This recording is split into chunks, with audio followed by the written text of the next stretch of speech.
Before you come to Romania, you have to know some things for your safety or just for fun. So I'll be your guide with this series. This first episode will be about public transportation. First of all, don't take the train because you'll lose a lot of time. But if you want to experience maybe how Kim Jong-un travels, you can do this because Romanian trains are maybe the slowest trains in Europe and they really can be compared with North Korean trains. On average, they run at the speed of light, if the speed of light was 40 kilometers per hour. So you better take a horse or simply a carriage. Yes, seriously, in the villages you can see a lot of carriages. And it could be a cool way of transportation between villages and also an eco-friendly one. Sometimes to take an airplane it's even cheaper than the train. But seriously, Romanian trains are shitty as fuck. They always stink, the bedroom has cancer in it, and you can be suffocated sometimes by the heat and be eaten by bugs. So not a great journey for arachnophobic ones. But if you want to fully experience the Romanian life and you really have time,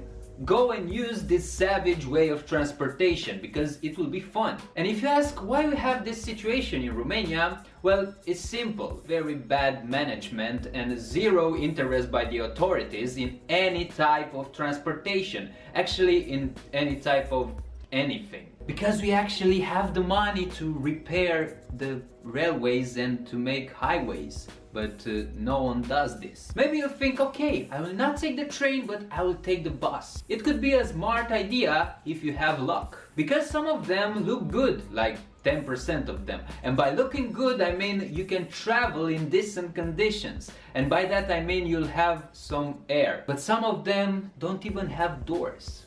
And there are a few examples, but it's true. I've seen them. But this is the case in the countryside. And if they have doors, sometimes they run with the doors open if the bus is overcrowded. And many times the bus will be overcrowded, especially because we use a lot of microbuses. Tiny buses that we call them maxi taxi. Because in our perception, that is not a tiny bus, but it's a bigger taxi. So we are full of optimism. Also by bus, on average, you can do 70 kilometers in about an hour and a half because we don't have highways. We don't have a lot of stuff, but sometimes you can have the chance to see a tornado from the bus. If you go by bus, in many cases you'll buy the ticket from the driver, but don't expect him to give you a ticket all the time. He will take you in his bus, you'll pay him, but sometimes he will not give you the ticket because he will keep the money to drink a beer after he has his job done. That's why many of them overcrowded their buses, because they actually sell tickets only to the people that have seats. And the rest of the money from the people that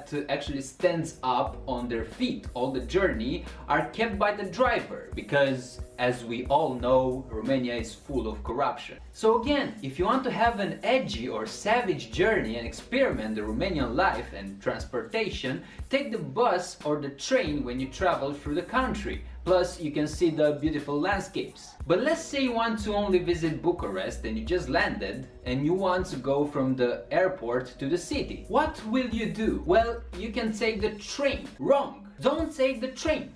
Because you have to go with a tiny bus, with a maxi taxi, to get to the train station. And the train station looks like this, and it's in the middle of nowhere. Well, the best option is to take the city bus. The public transportation in Bucharest is really shitty, but the bus is the best way to get to the shitty.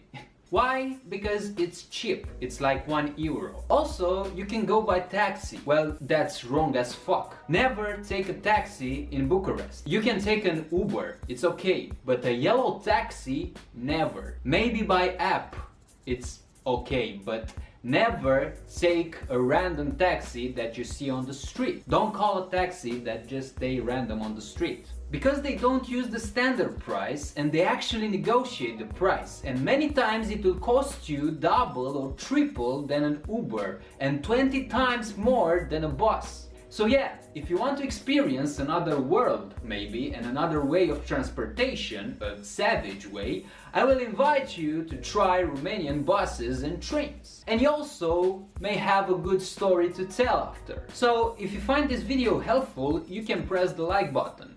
And if you want to see more videos like this, you can press the subscribe button. Thank you very much for watching, and see you next time with another video.